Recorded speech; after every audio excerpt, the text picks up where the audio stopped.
Okay, so this is a new project that we're starting off with. This is a humanoid robot. I'll make another video that explains this a little bit more clearly. But effectively, I've got this, the old demo model that's just using SG90 servo motors. They're just 2.5 kilogram servo motors. And as you can see, the design is not the best. It's not powered on, so it will fall over. So the big thing here is it's not got that much stability. If there's anything pushing sideways, you can slightly see you really don't want it wobble, right? So the thing is, I could have changed its design to have some sort of leverage or bearing or something just to provide a bit of support over the sides, just a U bracket basically. But I was just testing to see whether these small little servo motors would be able to handle this, and it can barely stand, but it can't walk. So now we're switching over to a bigger set of motors, much better and much bigger. So these are 25 kilogram centimeter motors in here, and they are really strong. So things I've just marked them over there. Nice thing about them, they're serial motors as well. So this one gets connected to that motor over there, which gets connected to that motor over there, so etc, etc. So I literally just have one wire coming out, and that's connected. Okay, so here there's a wireless receiver, and that's effectively connected to the remote control, and this can connect to Arduino, such as we've got a logic and all of this over here. I used to have a battery. Okay, that's why it's not turned on. I've got a those lithium batteries over here, what's it, 18650 batteries, but only one of them powering that. So I probably want to switch that over to have, let's say, either 3 or 6 of those batteries powering this guy. Now the thing is, what's next? Okay, so I've got a little platform here. I'll probably change this out. I just want something as a base so that I can work with, and basically just test the system and get, let's say, maybe a gyroscope or something on there as well. But yeah, that's the next step. So in any case, just to get these motors up and working, and just the thing basically standing, would be the first step. So I'm still busy printing all of these parts. But okay, it is workable, and I can do a small little demo. So I'll turn this on, or turn it off, turn the power supply on.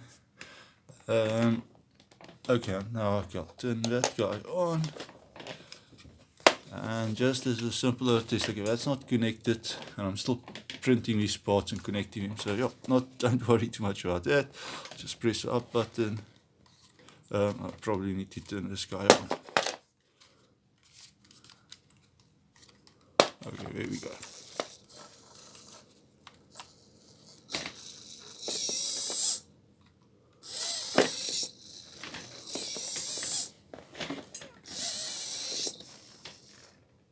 So these logic controls, this is basically just simply coded in as a sequence. Basically this motor driver has PC software that you can connect to it, upload a sequence, and then just effectively replay that sequence when you press a button. That's just a simple way of testing it. And so, other nice thing about these motors, they do have feedback, so you can effectively sense a position as well. So you can adjust it when, basically mark it and say, okay, you want it to move to that position. Instead of writing it through code, you can manually move it, effectively doing, turning this thing off. And not exactly that, but it ends up as being the same. So, but yeah, that's a basic leg, and as you can see, this one is a lot more sturdier. I haven't secured both sides, so there's still screws needed over here, but and it just slips in. Let's see if I can get the camera light to work with right.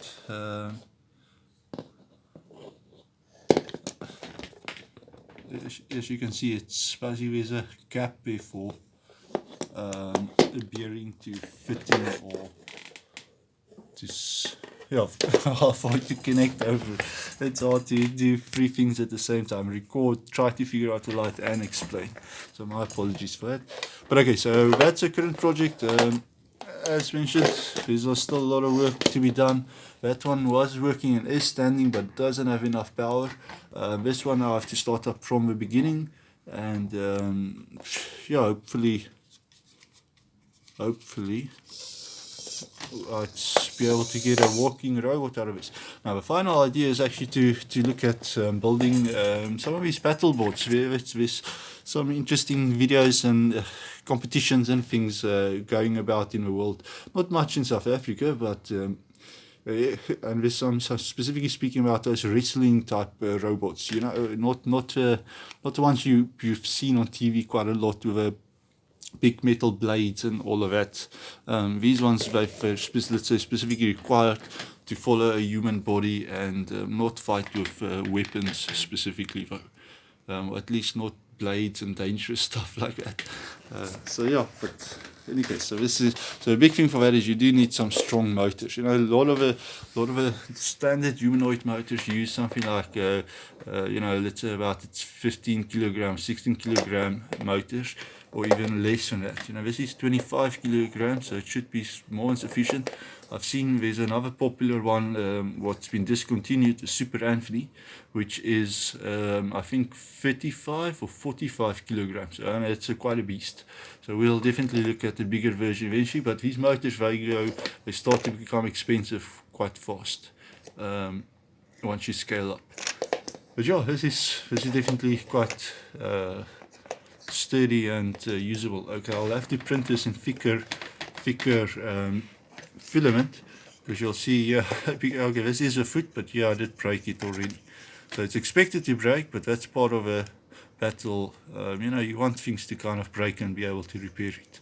But I'll just increase the thickness of that, or make some sort of other plan.